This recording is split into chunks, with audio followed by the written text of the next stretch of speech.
Bonsoir à toutes et à tous et bienvenue dans Footzone Chronique. Ce soir, nous revenons sur une décision qui continue de secouer le football africain.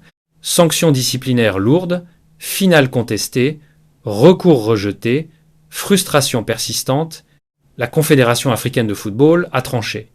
Mais le débat, lui, est loin d'être clos.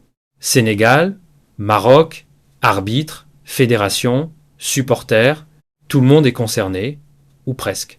Car au-delà des amendes et des suspensions, c'est la crédibilité du football africain qui se retrouve une nouvelle fois au centre des discussions. Sanctions CAF, finale contestée, le Sénégal et le Maroc face à une décision qui laisse des traces. La Confédération africaine de football a officiellement rendu public de lourdes sanctions disciplinaires à l'encontre du Sénégal et du Maroc, à la suite des incidents survenus lors de leur récente rencontre internationale, en particulier lors de la finale de la Coupe d'Afrique des Nations. Des décisions fortes, assumées par l'instance continentale, qui touchent des joueurs majeurs, des membres d'encadrement et les deux fédérations, et qui dépassent largement le cadre disciplinaire, pour poser une question centrale. Comment la CAF gère-t-elle aujourd'hui la discipline, la sécurité et la crédibilité du football africain ?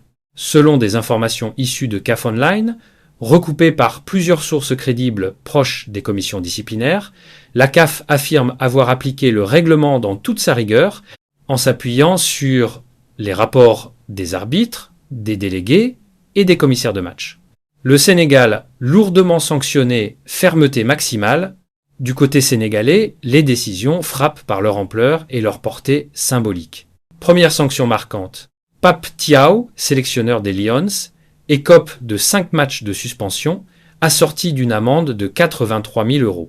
La CAF lui reproche un comportement jugé inapproprié envers le corps arbitral et les officiels, un point sur lequel l'instance africaine se montre désormais particulièrement inflexible. Sur le terrain, 2 cadres de la sélection sont également sanctionnés.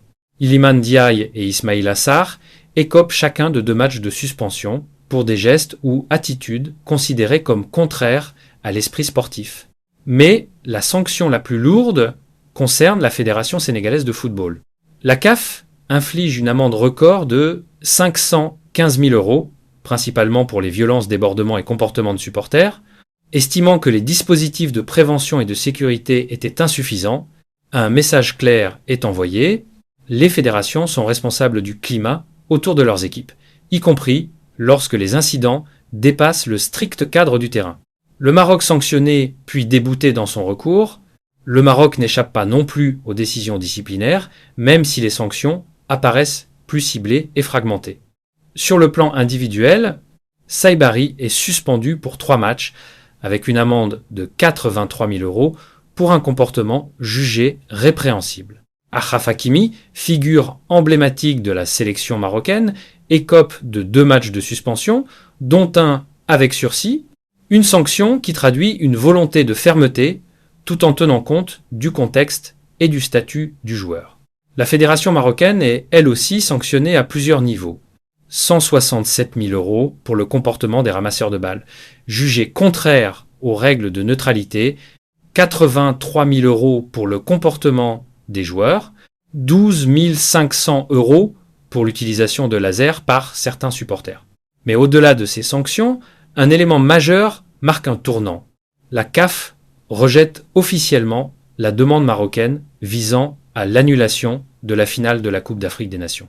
Une demande d'annulation jugée irrecevable. Dans son recours, la fédération marocaine contestait plusieurs aspects du déroulement de la finale, évoquant des décisions arbitrales controversées, des comportements jugés antisportifs et un contexte global estimé défavorable. La réponse de la CAF est sans ambiguïté. Aucune irrégularité majeure n'a été reconnue comme susceptible d'altérer la validité du résultat sportif. L'instance continentale s'appuie sur les rapports officiels des arbitres, du commissaire de match et des délégués, estimant que, malgré des tensions réelles et des incidents avérés, les règles n'ont pas été violées au point de justifier une annulation, les sanctions tombent, mais le résultat, lui, reste intangible.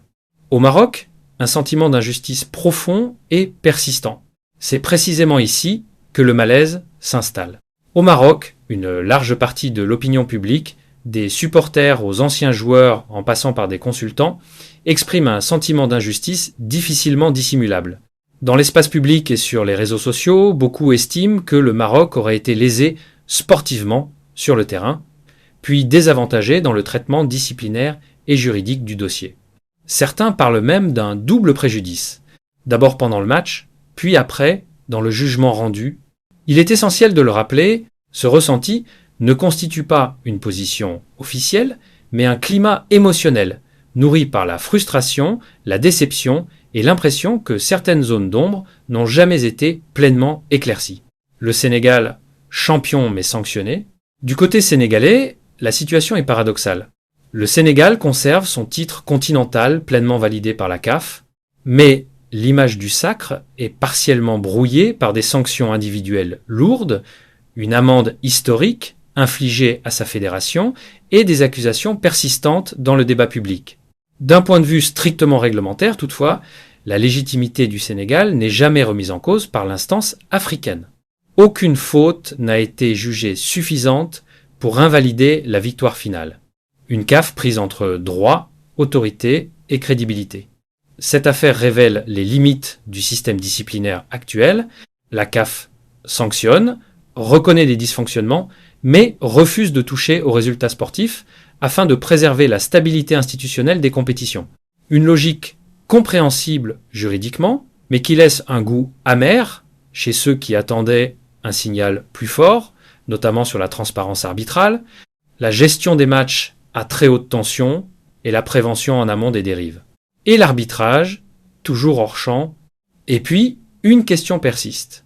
Tout le monde est sanctionné, joueurs, encadreurs, fédérations, supporters, ramasseurs de balles, mais l'arbitrage, lui, traverse la tempête sans la moindre sanction officielle.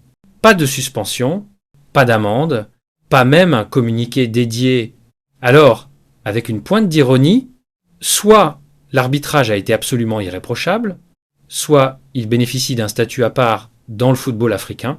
Disons simplement que dans cette finale, l'arbitre a peu être été le seul à ne jamais perdre.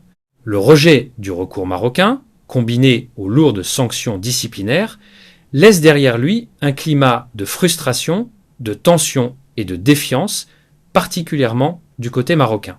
La CAF a tranché selon le droit et ses règlements. Mais sur le plan émotionnel, symbolique et politique, le débat reste ouvert. Car dans le football africain moderne, gagner un titre ne suffit plus toujours à éteindre les polémiques, surtout lorsque le sentiment d'injustice s'installe durablement dans l'opinion. Et maintenant, la parole est à vous.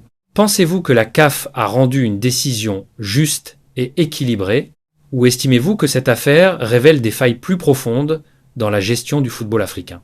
N'hésitez pas à aimer la vidéo, à vous abonner à Foodzone Chronique pour ne rien manquer de nos analyses, et surtout à partager votre avis dans les commentaires. On se retrouve très vite pour une nouvelle chronique.